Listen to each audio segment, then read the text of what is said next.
Hello and welcome you all to let's crack it with Abhishek Gupta. मेरा नाम है अभिषेक। तो ये वीडियो है ज्योग्राफी थ्रू एनसीईआरटी हम कवर कर रहे हैं, ज्योग्राफी पढ़ रहे हैं पूरी। इसमें हम एक एक कॉन्सेप्ट जो है ज्योग्राफी का वो समझ रहे हैं। अगर आपने ये पूरी सीरीज़ देख ली, इससे सारी वीडियोस देख ली, तो आपका ज्योग्राफी का एक भी कॉन्सेप्ट ऐसा नहीं रहेगा जो आपका वीक रह जाए या जिससे आप अगर एग्जाम में क्वेश्चन आते हैं तो वो आपसे छूट जाए। चाहे आप यूपीएससी लिख रहे हो, चाहे यूकेपीएससी का एग्जाम दे रहे हो, चाहे यूपीपीसीएस दे रहे हो, आप किसी भी कमीशन का एग्जाम दें, अगर आपने वीडियोस अच्छे से देख ली, इसके नोट्स पढ़ लिए, तो एक भी आपको कोई भी प्रॉब्लम नहीं रहेगी और आप सब चीज़ें बहुत अच्छे से कवर कर लेंगे। इसके ऊपर ऑलरेडी कुछ वीडियोस कवर हो चुकी हैं। तो अगर आप इस वीडियो पे पहली बार आ रहे हैं तो पहले आप उन वीडियोस को भी देख लीजिएगा इस वीडियो को देखने के बाद, या पहले उसको देख लीजिए, जिससे कि आप एक सीक्वेंस में देखते चले जाएँ और कोई भी चीज़ आपसे ना छूटे, पूरा का पूरा आपका कवर हो जाएगा। स्टार्ट करने से पहले बताना चाहूँगा गाइस कि अगर आपने let's crack it with Abhishek Gupta का यूट्यूब चैनल सब्सक्राइब नहीं किया है तो उसको जरूर सब्सक्राइब कर लीजिएगा और बेल आइकन भी दबा दीजिएगा, जिससे कि आपको हर वीडियो का नोटिफिकेशन मिलता रहे। साथ ही साथ जो स्टूडेंट्स, जो कैंडिडेट्स यहाँ पे फॉलो कर रहे हैं let's crack it with Abhishek Gupta को, प्रॉपर्ली वीडियोज़ देख रहे हैं, नोट्स बना रहे हैं, तो मैं उनसे रिक्वेस्ट करूँगा, उनसे कहूँगा कि आप let's crack it with Abhishek Gupta का फ्री टेलीग्राम चैनल जरूर ज्वाइन कर लीजिए, क्योंकि वहाँ पे सारे करंट अफेयर्स की इन्फॉर्मेशन, जो डेली न्यूज़पेपर में जो इन्फॉर्मेशन आती है, करंट अफेयर्स आती हैं, वो डेली वहाँ पे कवर की जाती हैं। MCQs क्वेश्चन वहाँ पे दिए जाते हैं, पीडीएफ्स दी जाती है वहाँ पे, टेस्ट सीरीज़ की जो पीडीएफ्स हैं वो वहाँ पे मिलती हैं, यानी कि हर चीज़ वहाँ पे मिलती है। तो आपको वो ज्वाइन करना बहुत ज़्यादा ज़रूरी है। तो मेरा आपसे यही कहना है, तो जो यहाँ पे वीडियोस देख रहे हैं उसको जरूर फॉलो करें, उसको जरूर ज्वाइन करें। Let's crack it with Telegram channel जो है, जो कि फ्री टेलीग्राम चैनल है। और साथ साथ बताना चाहूँगा गाइस, जो students UK PCS, upper PCS की तैयारी कर रहे हैं या एडवोकेट जनरल की तैयारी कर रहे हैं, 27 मार्च को पेपर जो है और 3 अप्रैल को जो पेपर है उसके लिए टेस्ट सीरीज़ चल रही है। तो अगर कोई स्टूडेंट ज्वाइन करना चाहता है टेस्ट सीरीज़ तो कर सकता है। इस टाइम पे मोस्ट अप्रोप्रिएट टाइम है। अगर आप अब ज्वाइन करेंगे तो आप अपनी परफॉर्मेंस को बहुत अच्छे से चेक कर पाएंगे। तो स्टार्ट करते हैं। देखिए यहाँ पे है biosphere, the domain of life. इससे पहले हम एटमॉस्फेयर के बारे में पढ़ चुके हैं। तो अब देखते हैं बायोस्फेयर। देखिए बायोस्फेयर जो है, द डोमेन ऑफ लाइफ का मतलब यहाँ पे यही है। देखिए ये इंग्लिश हिंदी दोनों में है। मैं आपको इंग्लिश में पढ़ के एक बार समझा दूंगा, बिल्कुल नॉर्मल बोलचाल वाली भाषा में। बाद में हिंदी में भी लिखा हुआ है, तो आप एक बार चाहें तो आप उसको वीडियो को पॉज करके वहाँ पे पढ़ लीजिएगा। तो डोमेन ऑफ लाइफ का मतलब क्या है कि देखिए, ना तो सिर्फ मैंने आपको शुरू में पहले बताया था कि खाली लिथोस्फेयर होने की वजह से भी, खाली हाइड्रोस्फेयर हो या खाली एटमॉस्फेयर हो, खाली इन तीनों में से अगर कोई भी एक चीज़ कम होगी तो इंसान का या किसी भी जीव जंतु का, किसी भी जानवर का एग्जिस्टेंस पॉसिबल नहीं है। यानी कि इन तीनों को होना चाहिए। अगर मैं आपसे कहूँ कि ये अगर लिथोस्फेयर है, ये लिथोस्फेयर का हो गया मतलब ज़मीन, ये हाइड्रोस्फेयर है यानी कि पानी, और ये हो गया एटमॉस्फेयर यानी कि वातावरण, तो ये जो बीच वाला पोर्शन है ये होगा बायोस्फेयर, जो तीनों में आ रहा है। तो यहीं पे ज़िंदगी पॉसिबल है, ये है बायोस्फेयर। ठीक है, यहीं पे ज़िंदगी पॉसिबल है। तो biosphere is the narrow zone of contact between land, water and air. तो देखिए, लैंड क्या है? लिथोस्फेयर। वाटर क्या है? हाइड्रोस्फेयर। और एयर क्या है? एटमॉस्फेयर। तो इन तीनों का जो ये नैरो जोन है, यहीं पे जो है वो आपका एग्जिस्टेंस है, और कहीं पे एग्जिस्टेंस नहीं हो पाएगा। It is in this zone that life that is unique to this planet exist. यही वो जोन है छोटा सा बायोस्फेयर का, जहाँ पे ये तीनों चीज़ें होती हैं, और यहीं पर जो लाइफ है जो कि इस प्लेनेट के लिए यूनिक है, क्योंकि और किसी प्लेनेट पे अब तक हमको लाइफ नहीं मिली, वो एग्जिस्ट करती है। There are several species of organisms that vary in size from microbes and bacteria to huge mammals. Simple सी बात है, हमारे यहाँ माइक्रोब्स भी हैं, वायरस, फंगस, बैक्टीरिया, बहुत चीज़ें हैं, बैक्टीरिया हैं, ह्यूज मैमल्स हैं, ब्लू व्हेल है हमारे यहाँ धरती पे, एलिफेंट है, तो बहुत बड़े बड़े जानवर भी हैं। ऑल द लिविंग ऑर्गेनिजम्स, चाहे वो ह्यूमंस हों, are linked to each other and to the biosphere for survival. तो जितने भी लिविंग ऑर्गेनिजम्स हैं वो सब आपस में इंटर रिलेटेड हैं, इंटरडिपेंडेंट हैं, सब एक दूसरे पर डिपेंड करते हैं। The three domains of the earth interact with each other and affect each other in some way और द अदर। तीनों डोमेन जो है धरती के, वो आपस में एक दूसरे से इंटरैक्ट करते हैं और एक दूसरे पे तीनों का प्रभाव पड़ता है। तीनों में से, यानी कि लिथोस्फेयर, हाइड्रोस्फेयर, एटमॉस्फेयर में, तीनों में से अगर किसी भी कोई भी अगर जोन ऐसा रहा जिस पे अफेक्ट पड़ेगा, तो उसके वजह से बाकी दोनों भी अफेक्टेड होंगे ही होंगे। For example, cutting of forests और fulfilling our needs of wood और क्लियरिंग लैंड फॉर एग्रीकल्चर में lead to fast removal of soil from slope. Simple सी बात है, अगर आप पेड़ काट देंगे, पेड़ों की जो जड़ है वही तो मिट्टी को बांध के रखती हैं, अगर पेड़ कट जाएंगे तो मिट्टी बह जाएगी, मिट्टी बहेगी तो लिथोस्फेयर खराब हो जाएगा। लिथोस्फेयर यानी कि वहाँ की जो ज़मीन है, वहाँ की जो लैंड है, वो खराब हुई तो उसकी वजह से क्या दिक्कत आएगी? इसकी वजह से दिक्कत ये आएगी कि वहाँ पे जो पूरा सिस्टम है, जो रेन का सिस्टम है, बारिश का सिस्टम है पूरा, वो सब डिस्टर्ब हो जाएगा। इससे पूरा का पूरा जो साइकिल है वो सब डिस्टर्बेंस हो जाएगी। इसको ही हम क्लाइमेट चेंज कह रहे हैं, या जो डिफोरेस्टेशन कह रहे हैं, जो इंसान की वजह से हो रही है। सिमिलरली अर्थ सरफेस में be change due to natural calamities like earthquake. Simple सी बात है, अर्थक्वेक के हिसाब से, अर्थक्वेक से भी धरती काफ़ी चेंज होती है। अर्थक्वेक देखिए, इंसान के लिए अर्थक्वेक एक ख़राब चीज़ है, हमारे लिए एक ख़राब चीज़ है, जानवरों के लिए ख़राब चीज़ है, लेकिन प्रकृति के लिए ये कोई ख़राब चीज़ नहीं है, क्योंकि प्रकृति के हिसाब से जब एक प्राकृतिक ये चीज़ है, यानी कि नेचुरल एक इवेंट है, तो ये प्रकृति के लिए ख़राब कैसे हो सकता है? वो हो सकता है कि हमारे लिए ख़राब हो, है ना, कि हमारा नुकसान हो गया, हमारी बिल्डिंग्स गिर गई, लोग मर गए, लेकिन प्रकृति के लिए इसमें कुछ चीज़ें विनाश होती हैं तो कुछ चीज़ें बनती भी हैं। तो अर्थक्वेक प्रकृति के लिए के हिसाब से ठीक है, लेकिन हमारे हिसाब से खराब है। For example there could be submergence of land, हो सकता है कि कुछ ज़मीन डूब जाए, as happened in the case of tsunami recently. जैसे 2004 में जब सुनामी आई तो उस टाइम पे क्या हुआ, अंडमान निकोबार का काफ़ी एक एरिया ऐसा था जो पानी में डूब गया, समुद्र में परमानेंट डूब गया, वो पानी से बाहर नहीं निकल पाया। Parts of Andaman and Nicobar islands were submerged under water.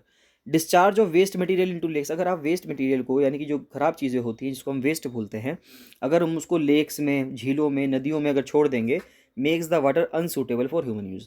तो उसके वजह से क्या होगा, जो उसका फ्रेश पानी था, ताज़ा पानी था, जो हम पी सकने के लिए और भी काम करने के लिए यूज़ कर सकते थे, अब वो हम यूज़ नहीं कर पाएंगे, वो अनसूटेबल हो जाएगा इंसान के यूज़ के लिए। इंसान का मतलब यहाँ पे कोई भी जानवर भी हो, उसके यूज़ के लिए भी नहीं रहेगा वो।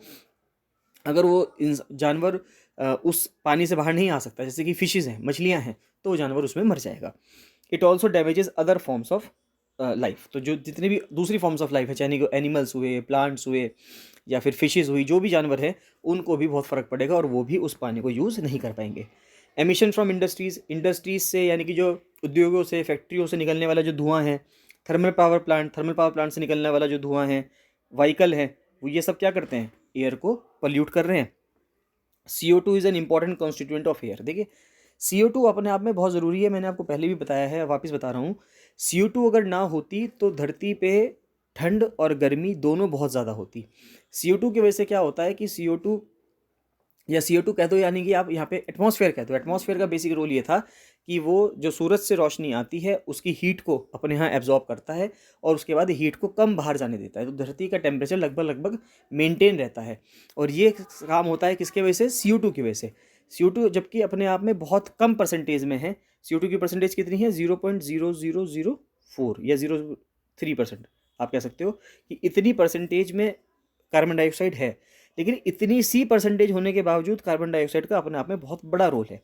अब इंसान की वजह से क्या हो रहा है कि जो हम एमिशंस कर रहे हैं, इसकी वजह से CO2 का कंसंट्रेशन बढ़ता जा रहा है, जिसके वजह से जब CO2 का कंसंट्रेशन एटमॉस्फेयर में, वातावरण में बढ़ रहा है, तो उसकी वजह से क्या होगा कि इससे ज़्यादा हीट ट्रैप होनी शुरू हो जाएगी धरती के अंदर, जिससे कि ग्लोबल वार्मिंग हो जा रही है। यानी कि जो ग्लोबल वार्मिंग का कॉन्सेप्ट है वो यही कहता है कि CO2 अगर बढ़ेगी तो ज़्यादा सूरज की रोशनी धरती पे कैप्चर होगी, ज़्यादा सूरज की रोशनी कैप्चर होगी तो ज़्यादा गर्मी बढ़ेगी, ज़्यादा गर्मी बढ़ेगी तो ग्लेशियर्स पिघलेंगे तो समुद्र का लेवल बढ़ेगा। इसके वजह से जो ऐसे देश हैं, ऐसे कंट्रीज़ हैं, ऐसे सिटीज़ हैं जो समुद्र में हैं, वो क्या होने जाएंगे, वो डूबने लगेंगे। इसका बेस्ट एग्जाम्पल क्या है, इंडोनेशिया अपनी राजधानी जकार्ता को शिफ्ट कर रहा है, क्योंकि जकार्ता जो है समुद्र में डूबती जा रही है। तो उसके बाद आता है कि but increase in the amount of CO2 leads to increase in global temperature, इससे ग्लोबल टेम्परेचर बढ़ेगा। This is termed as global warming, इसको हम क्या बोलते हैं, ग्लोबल वार्मिंग बोलते हैं। There is thus a need to limit the use of resources of the earth to maintain the balance of nature between the domains of the lithosphere, atmosphere, hydrosphere.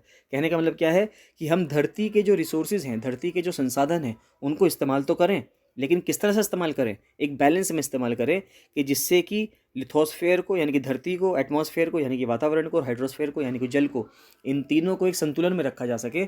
हम इन तीनों में से किसी का एक का बहुत ज़्यादा दोहन ना करें, और ना ही हम इन तीनों को किसी को क्या करें, इनको पॉल्यूट ना करें। तो बिना पॉल्यूट करे एक बैलेंस्ड वे में हमें इन तीनों को क्या करना है, यूज़ करना है। नेक्स्ट आता है इसमें chapter major landforms of the earth, कि धरती पे अलग अलग कौन कौन सी लैंडफॉर्म्स हैं, भू आकृतियाँ हैं, स्थलाकृतियाँ हैं, जो होती हैं, और जिसके वजह से हम जो हमारा एग्जिस्टेंस है, लाइफ फॉर्म है, वहाँ पे वो हो पा रही है। The earth has an infinite variety of landforms, देखिए बहुत सारी वेराइटी ऑफ लैंडफॉर्म्स हैं हमारे यहाँ। कुछ पार्ट जो है लिथोस्फेयर का मे बी रग्ड, देखिए कुछ तो ऐसा दिक्कत है कि कुछ तो जो पार्ट है लिथोस्फेयर का ज़मीन का वो हो सकता है रग्ड हो, यानी कि बहुत ऊबड़ खाबड़ वाला हो, जैसे कि पहाड़, यानी कि अगर हम उत्तराखंड की बात करें, उत्तराखंड में ही आप एग्जांपल ले सकते हैं, जो हिमालयाज़ का रीजन है ऊपर उत्तराखंड में, वो सारा क्या है, रग्ड माउंटेन सिस्टम बोलते हैं उसको, कि बहुत ज़्यादा ऊबड़ खाबड़ पहाड़ हैं, बहुत ऊँचे पहाड़ हैं, तो वहाँ पर क्या है, वहाँ पर ज़िंदगी बिताना अपने आप में कठिन काम है। एंड सम फ्लैट, और कुछ फ्लैट है, जैसे कि गंगा रिवर का जो प्लेन है वहाँ पे वो बिल्कुल फ्लैट ज़मीन है, तो वहाँ पे लोग बहुत ज़्यादा कॉन्सेंट्रेटेड हैं, बहुत ज़्यादा लोग वहाँ पे रहते हैं, और वहाँ पे रहना बहुत आसान है एज़ कम्पेरिजन टू पहाड़ों पे रहने से। These landforms are result of two processes, दो प्रोसेसेस हैं जिनके वजह से ये लैंडफॉर्म्स बने हैं। The ground on which we are standing on is slowly moving, देखिए वो क्या समझाना चाह रहा है, वो आपको बेसिकली इसमें जो लिखा हुआ है वो प्लेट टेक्टोनिक मूवमेंट समझाना चाह रहा है। तो मैं आपको थोड़ा थोड़ा समझा देता हूँ कि वो क्या कहना चाह रहा है। देखिए आप ये देखो कि अगर ये धरती है, ये धरती लगातार मूव कर रही है अंदर ज़मीन के अंदर, वैसे अर्थ अपने आप में एक प्लैनेट है। इस प्लैनेट पे अगर मैं धरती की बात करूँ, इस प्लैनेट पे अगर हम देखें तो 5 तो ओशंस हो गए, 5 महासागर हैं, 7 महाद्वीप हैं, तो यानी कि 7 महाद्वीप और 5 महासागर मिला के पूरी धरती बन जाती है, इस तरह हम कह सकते हैं। अगर हम ये कह सकते हैं तो इससे हम ये समझ में आता है कि ये धरती पे जो 5 महासागर हैं या 7 महाद्वीप हैं, इनके नीचे एक प्लेट है। ठीक है, प्लेट कैसा है कि एक प्लेट मान लेते हैं, एक प्लेट है, ये प्लेट ही समझ लीजिए आपकी, ये प्लेट है। तो अब आप देखिए कि ये अगर ये प्लेट है, तो ये प्लेट जो है आपस में धीरे धीरे चल रही है, हिल रही है, मूव कर रही है। मान लेते हैं ये एक चीज़, ये मान लेते हैं पैसिफिक की प्लेट है ना, पैसिफिक महासागर यानी कि प्रशांत महासागर की प्लेट है, और ये मैं मान लेता हूँ इंडियन ओशन की प्लेट है। ठीक है, इंडियन ओशन की, तो ये दोनों प्लेट अगर चल रही हैं और आपस में टकराती हैं तो क्या होगा, जो यहाँ पर बाउंड्री पे जो लोग होंगे या बाउंड्री पे जो चीज़ें होंगी वो आपस में क्या होंगी, टकराएंगी तो टूट जाएंगी। जब टूटेंगी तो वहाँ पे कुछ चीज़ बन सकती है, कुछ चीज़ बिगड़ सकती है। यानी कि आप इस तरह से समझने की कोशिश कीजिए कि जिस तरह से अफ्रीका की अगर मैं बात करूँ आपके सामने, तो अगर मैं आपके सामने यहाँ पे आपको बना के दिखाऊँ तो आप इस तरह से देखिए कि जैसे ये अफ्रीका है ना, ये अगर वापस बनाते हैं इसको, अगर ये, ठीक है, ये अफ्रीका का एरिया है मान लेते हैं ऐसे करके, ये यूरोप है यहाँ पे, और यहाँ पे मान लेते हैं ये इंडिया है। ठीक है, ये इंडिया है और ऊपर यूरोप है। तो देखिए इंडिया, और नीचे यहाँ पे आपको क्या मिलेगा, यहाँ पे आपको ऑस्ट्रेलिया मिलेगा। ठीक है, यहाँ पे नहीं है, थोड़ा सा स्पेस नहीं है, तो यहाँ पे मैं बना चाहूँ ये ऑस्ट्रेलिया है। तो क्या है कि इंडिया और ऑस्ट्रेलिया एक प्लेट पे है। ठीक है, इंडिया ऑस्ट्रेलिया एक प्लेट पे है और ये स्लोली मूव कर रहा है इस डायरेक्शन में। ये यूरेशिया वाली प्लेट है, यूरोप, यहाँ पे यूरोप है ये, और ये एशिया है, चाइना और रशिया का हिस्सा, ये मूव कर रहा है इस तरह से। तो जब ये इधर ट्रैवल कर रहा है और ये इधर ट्रैवल कर रहा है तो क्या होगा, ये दोनों आपस में क्या हो जाएंगे, टकरा जाएंगे।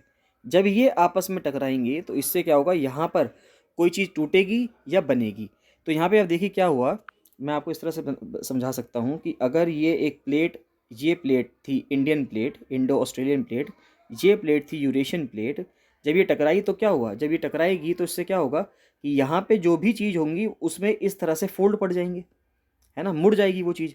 जब इस पर प्रेशर पड़ेगा, अगर कुछ लाइन सीधी है और उस पर मैं दोनों साइड से, इस साइड से भी प्रेशर डालूँ, इस साइड से भी प्रेशर डालूँ, तो ये लाइन ऐसे मुड़ जाएगी ना।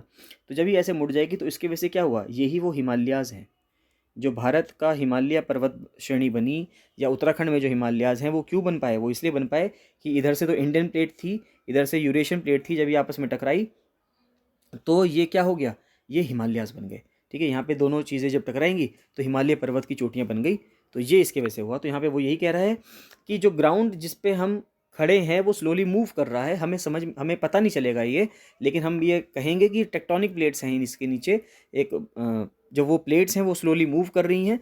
With in the earth a continuous movement is taking place, धरती के अंदर एक कॉन्टीन्यूस मूवमेंट हो रहा है। द फर्स्ट और the internal process leads to the upliftment and sinking of the earth surface at several places. अब देखिए, तो पहला जो इंटरनल प्रोसेस है, यानी कि धरती के अंदर का जो प्रोसेस है, देखिए जो प्लेट ट्रैवल कर रही है, यानी कि धरती के ऊपर जिस पे हम खड़े हैं, इसके कई कई किलोमीटर नीचे, 100 किलोमीटर नीचे के आसपास आप मान सकते हो, एक एरिया आता है एस्थेनोस्फेयर। ये भी हम पढ़ेंगे बाद में कि एस्थेनोस्फेयर क्या होता है, आपके लिए एक नया टर्म हो सकता है ये, जिन स्टूडेंट्स को नहीं पता। लेकिन अभी आप घबराइए मत, इसके बारे में सब चीज़ें डिटेल में पढ़ेंगे। एक भी कॉन्सेप्ट ऐसा नहीं है ज्योग्राफी का जो आपका छूट जाए अगर आपने ये पूरी सीरीज़ देख ली तो वो कह रहा है कि जो पहला और इंटरनल प्रोसेस है वो ये था कि जब दो चीज़ें आपस में टकराएंगी तो क्या होगा, तो अपलिफ्टमेंट होगा, यानी कि चीज़ें ऐसे उठ जाएंगी। ठीक है, ऐसे पहाड़ बन जाएंगे। And sinking of the earth surface at several places, तो हो सकता है कि कहीं पे तो ऐसे पहाड़ उठ जाएं और कहीं पे हो सकता है कि इस तरह से नीचे गड्ढा पड़ जाए। कि यानी कि कोई चीज़ दब गई, सिंकिंग हो गई। तो यानी सिंक भी हो सकता है, कुछ गड्ढा भी हो सकता है, कुछ नीचे जा भी सकती है और ऊपर भी उठ सकती है, दोनों में से कुछ भी हो सकता है। तो ये तो पहला प्रोसेस है जो धरती पे चलता है। दूसरा प्रोसेस क्या है? एक्सटर्नल प्रोसेस है, is the continuous wearing down and rebuilding of the land surface. अब देखिए क्या होता है, गंगा रिवर का सबसे अच्छा एग्जाम्पल है। अगर आप देखें, गंगा रिवर ऊपर पहाड़ से ट्रैवल करती हुई आती है, गंगोत्री से, गोमुख से निकलती है और ट्रैवल करती आती है। और गंगा रिवर के साथ बहुत ज़्यादा गाद भी आती है, एलुवियल डिपॉजिट्स भी आते हैं, यानी कि मिट्टी भी आती है। वो मिट्टी कहाँ से आ रही है? वो मिट्टी इस पानी में क्यों है? वो मिट्टी इस पानी में इसलिए है, गंगा के पानी में, क्योंकि जब गंगा अपने पूरे रास्ते में बहती हुई आती है तो वो बहुत ज़्यादा पहाड़ों को काटती हुई, पत्थरों को तोड़ती हुई, काटती हुई आती है। तो पहले वाले प्रोसेस से तो ये पहाड़ बन गया। अब जब इसके ऊपर से नदी होके आएगी तो नदी क्या करेगी, जब ये नदी फ्लो करके आ रही है तो वो इस पहाड़ को काटती हुई आएगी। जब वो काटती हुई आएगी तो यानी कि पहले तो धरती के अंदर के प्रोसेस ने पहाड़ बना दिया, फिर ऊपर के प्रोसेस ने, चाहे वो हवा चली, नदी बही है, नदी बह रही है, तो उसके वजह से वो मिट्टी को काट के ला रही है। मिट्टी का मतलब है पहाड़ काट के ला रही है, और उसके बाद वो मिट्टी नीचे लाएगी रिवर, और प्लेन्स में उसको क्या कर देगी, डिपॉजिट कर देगी। जब उसको प्लेन्स में डिपॉजिट कर देगी तो यानी कि एक ये प्रोसेस हो जाएगा कि प्लेन्स में वो डिपॉजिट हो गई, वापस से कभी भूकंप आएगा, दो प्लेटें टकराएंगी आपस में, तो उससे क्या होगा, वापस पहाड़ की हाइट बढ़ जाएगी। तो अगर आपने सुना भी होगा कि नेपाल ने और चाइना ने मिलकर डिसाइड किया है कि उन्होंने, चाइना ने वापस से इसकी हाइट को रिवाइज़ किया था, नेपाल ने इसकी वापस से हाइट को रिवाइज़ किया था माउंट एवरेस्ट की। अभी तक हम 8848.48 मीटर्स पढ़ते थे, तो उन्होंने कर दिया कि अब ये 48 मीटर्स ना बढ़कर 0.82 मीटर्स हो गई है ना। 8848.82 मीटर्स अब हाइट हो गई है माउंट एवरेस्ट की। तो ये बीच में कहा जा रहा था, तो ये हाइट क्यों बढ़ पाई? माउंट एवरेस्ट की हाइट इसलिए बढ़ी क्योंकि दो प्लेटें आपस में टकरा रही हैं, तो हाइट क्या हो गई है, पहाड़ की हाइट टकरा गई। यानी कि जब एक प्लेट ऐसे थी, एक प्लेट ऐसे थी, ये बीच में लाइन थी, जब ये प्लेटें पास आ रही हैं, टकरा रही हैं, तो क्या हो गया, ये जो ऐसे फोल्ड थे ये ऊंचे हो गए। ठीक है, इस तरह से आप मान के चल सकते हैं। तो पहला प्रोसेस तो था कि अपलिफ्टमेंट का, दूसरा प्रोसेस है डेन्यूडेशन का, या कि आप कह सकते हो वियरिंग डाउन का, and rebuilding of the land surface. और लैंड सर्फेस जो है रीबिल्ड होगी। The wearing away of the earth surface it's called erosion. इसको हम इरोजन बोलते हैं, यानी कि जब वियरिंग डाउन होता है, यानी कि जब मिट्टी कटती है, उसको हम क्या बोलते हैं, इरोजन बोलते हैं, इरोजन बोलते हैं। The surface is being lowered by the process of erosion and rebuild by the process of deposition. तो जो सर्फेस है वो लोअर होती चली जाएगी, यानी कि पहाड़ जो है कटते चले जाएंगे। अगर आप देखेंगे कि अरावली माउंटेन्स जो है अब बिल्कुल अपशिष्ट माउंटेन रह गए हैं, रेसिडुअल माउंटेन रह गए हैं, वो बिल्कुल ख़त्म हो चुके हैं। वो क्यों ख़त्म हो चुके हैं? एक तो वो बहुत पहले बन गए थे, हिमालयाज से बहुत पहले के बने हुए हैं, और इतनी सदियों में उस पर हवा का प्रेशर रहा, पानी उस पर बहा, इसके वजह से क्या हुआ, अरावली आज के टाइम पे बिल्कुल एक ख़त्म हो गई है श्रेणी। जो पहाड़ी है वहाँ की अरावलीज की, वो बिल्कुल ख़त्म हो गई है। The surface is being lowered by process of erosion and rebuild by the process of deposition. तो पहले इरोजन की प्रोसेस से वो ख़त्म हो जाती है, और डिपोजिशन के, यानी कि जब वहाँ पे कोई चीज़ जमा होती है, उसकी वजह से वो प्रोसेस से बन जाती है। These two process are carried out by running water. अब ये दो प्रोसेस होते किसकी वजह से? या तो चलते हुए पानी से, बर्फ़ से, हवा से, इन सब से होते रहते हैं। Broadly we can group different landforms depending on elevation and slope as mountains, plateaus, plains. तो हम लैंडफॉर्म की एलिवेशन पे, यानी कि वो कितना ऊंचा है, या स्लोप के बेसिस पे हम बता सकते हैं कि क्या वो माउंटेन है, क्या प्लेट्यू है, क्या या प्लेन्स है। यानी कि अगर हम बिल्कुल समतल हैं तो हम कहेंगे हम प्लेन्स पे हैं, थोड़ी सी हाइट हो गई तो हम प्लेट्यू कहेंगे, थोड़ी सी और हाइट हो गई तो हिल कहेंगे, और बहुत ज़्यादा हाइट हो गई तो हम उसको माउंटेन कहेंगे। तो माउंटेन सबसे ऊंचा होता है, उसके नीचे हिल है, उसके नीचे प्लेट्यू है, और उसके नीचे प्लेन्स। आप इस तरह कह सकते हो कि सबसे ऊंचा कौन है, माउंटेन है, उसके नीचे कौन सा है, हिल है, कम, उससे कम हाइट का कौन है, प्लेट्यू है, और इससे कम हाइट का कौन है, प्लेन्स है। ठीक है, प्लेन्स ये पठार हैं, फिर प्लेट्यू मतलब पठार, हिल्स मतलब पहाड़ी, और माउंटेन मतलब जो पूरी पर्वत श्रृंखला जो है वो माउंटेन होती है। A hill is a land surface that rises higher than the surrounding area. तो मान लेते हैं अगर ये सराउंडिंग एरिया है, इस तरह से ये ज़मीन है, मान लेते हैं ये ज़मीन है, तो इस पर अगर इस तरह से कोई थोड़ा सा कोई उठा हुआ हिस्सा हो गया तो उसको हम क्या बोलेंगे, इसको हम हिल बोलेंगे। तो कितनी हाइट तक की चीज़ को हम हिल बोल सकते हैं? Generally a steep hill with an elevation of more than 600 metre is termed as a mountain. अब देखिए 600 मीटर तक तो हम मान के चलेंगे कि 600 मीटर तक तो क्या हुआ, हिल हुआ, और इससे ऊपर कोई चीज़ होने लगेगी तो हम उसको क्या बोलने लगेंगे कि ये माउंटेन है। तो 600 मीटर तक हिल, और उसके ऊपर क्या, उसके ऊपर माउंटेन। सेम चीज़ हिंदी में लिखी हुई थी, आप उसको पढ़ सकते हैं। देखिए फिगर में दिखाया हुआ है, देखिए ये इंग्लिश में है, ये हिंदी में, मैं आपको दिखा देता हूँ कि क्या क्या चीज़ें हैं। ये सारी लैंडफॉर्म्स हैं जो धरती पे हैं। देखिए ये तो समुद्र है, ठीक है, ये माउथ ऑफ रिवर। अगर मान लेते हैं ये पहाड़ है, मान लेते हैं पहाड़ देखते हैं, ये देखिए माउंटेन रेंज है, और ये सफ़ेद से समझ में आ रहा है कि ये ग्लेशियर हैं, जहाँ पे बर्फ़ है।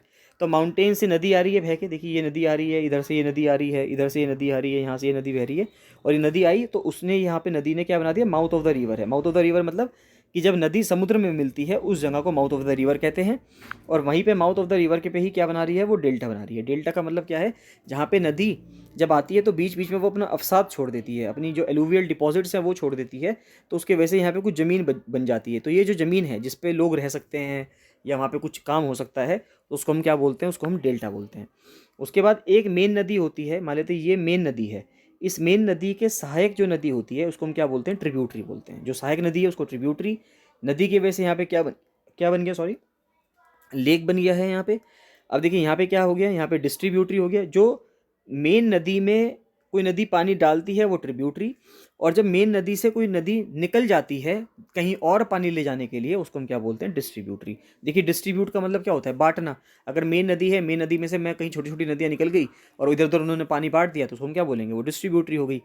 उसके बाद ये बेसिन है, जो माउंटेन रेंज के बीच में होता है उसको बेसिन। ये देखिए छोटे छोटे पहाड़ हैं तो इनको हिल बोल दिया गया है, ठीक है। ये फिर आइलैंड है, जो चारों तरफ से पानी से घिरा हुआ होता है उसको हम क्या बोलते हैं, उसको हम आइलैंड बोलते हैं।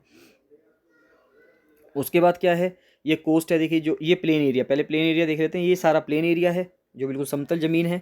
फिर कोस्ट, कोस्ट का मतलब हो गया जो समुद्र तल के, जो समुद्र पे जो सीमा लगाता है वो कोस्ट हो गया। ये इस्मस है, इस्मस का मतलब है कि देखिए ये ज़मीन है काफ़ी बड़ी, ये ज़मीन है काफ़ी बड़ी, दो ज़मीन को जोड़ने वाला जो पतली सी ज़मीन होती है, देखिए ये पतला सा लैंड है हरा कलर का, अगर आप देख पा रहे होंगे तो ये पतली सी लैंड है, इसको हम क्या बोलते हैं, इसको हम इस्मस बोलते हैं। और जो पेनिनसुला है, पेनिनसुला वो होता है जो 3 साइड से पानी से घिरा हुआ हो। देखिए जैसे अगर ये भारत का मैप अगर आप देखेंगे, ये पेनिनसुलर भारत है, यानी कि प्रायद्वीपीय भारत है। इसको पेनिनसुलर इंडिया क्यों कहते हैं, इसलिए कहते हैं क्योंकि ये 3 साइड से पानी से घिरा हुआ है। तो इधर कौन है, इधर अरेबियन सी है, नीचे इंडियन ओशन है, और इधर बे ऑफ बंगाल है, बंगाल की खाड़ी है। तो 3 साइड से पानी से घिरा हुआ है, इसलिए इसको क्या बोला जाता है, इसलिए इसको पेनिनसुलर इंडिया कहा जाता है या पेनिनसुला कहा जाता है। तो ये सब अलग अलग लैंड फॉर्म्स हैं जो आपको ईजिली दिख सकते हैं। लेक हो गया, माउंटेन हो गया, प्लेट्यू हो गया, ठीक है। यहाँ पे ये बेसिन है, ये माउंटेन रेंज है, ये हिल है, आइलैंड है, स्ट्रेट है। उसके बाद स्ट्रेट क्या होता है, स्ट्रेट होता है जो दो बड़ी वाटर बॉडीज़ को जोड़ने का काम करता है। पतली सी पानी की एक जो धारा होती है जो दो बड़ी वाटर बॉडीज़ को जोड़ता है, उसको स्ट्रेट बोलते हैं। स्ट्रेट के ऊपर मैंने एक सेपरेट वीडियो बना रखी है, उसमें भारत दुनिया में जितने भी इंपॉर्टेंट स्टेट्स हैं जो आपके एग्जाम में आने के लिए बहुत इंपॉर्टेंट हैं वो सब बता रखे हैं। तो आप उसमें जरूर जाके देख लेना स्टेट्स एक बार। स्टेट ऑफ आप ऐसे लिख सकते हैं कि states of the world let's crack it with Abhishek Gupta, तो आपको वो वीडियो निकल के आ जाएगी, ठीक है। तो ये सारे लैंड फॉर्म्स हैं जो आपको देखने को मिलेंगे। सेम चीज़ हिंदी में लिखी हुई है, एक बार मैं दिखा देता हूँ। ये झील है, पर्वत है, पठार है, सहायक नदी, ये डेल्टा, नदी का मुहाना, प्रायद्वीप, स्थल संधि, यानी जो इसमस है उसको स्थल संधि कह रहे हैं। फिर तट हो गया, समुद्र हो गया, द्वीप, जल संधि, पहाड़ी, पर्वत श्रृंखला, तो और घाटी। तो सेम चीज़ जो है जो इंग्लिश में लिखी हुई थी वही सेम चीज़ हिंदी में। तो एक बार आप देख लीजिएगा इसको। नेक्स्ट आता है माउंटेन्स। माउंटेन्स से नेक्स्ट वीडियो में कवर करेंगे। तो मैं उम्मीद करता हूँ कि आपको ये जो लैंडफॉर्म वाला सिस्टम है ये समझ में आ गया होगा। अगर आपको कोई भी डाउट है तो आप मुझे कमेंट सेक्शन में कमेंट करके बताइएगा। सारी वीडियो ज़रूर देखते रहिए, इनके नोट्स बनाते रहिए अगर आपको नोट्स बनाने हैं तो। बाकी जो स्टूडेंट्स लोअर पीसीएस मेंस की प्रिपरेशन कर रहे हैं, रिजल्ट आने ही वाला है लोअर पीसीएस मेंस का, तो जो लोग भी लोअर पीसीएस मेंस की तैयारी करना चाहते हैं या लोअर पीसीएस मेंस की तैयारी अगर आप करेंगे तो उससे आपकी अपर पीसीएस की भी तैयारी हो जाएगी या यूपीएससी की भी तैयारी हो जाएगी, जैसे भी आप प्रिपरेशन कर रहे हैं। तो अगर आप लोअर पीसीएस मेंस की तैयारी करना चाहते हैं, उसमें ज्वाइन करना चाहते हैं, तो आप मुझे 7665804421 पर कॉल या मैसेज कर सकते हैं और उसमें जो उस ग्रुप में ज्वाइन कर सकते हैं। चलिए मिलते हैं नेक्स्ट वीडियो में। So thank you and bye bye.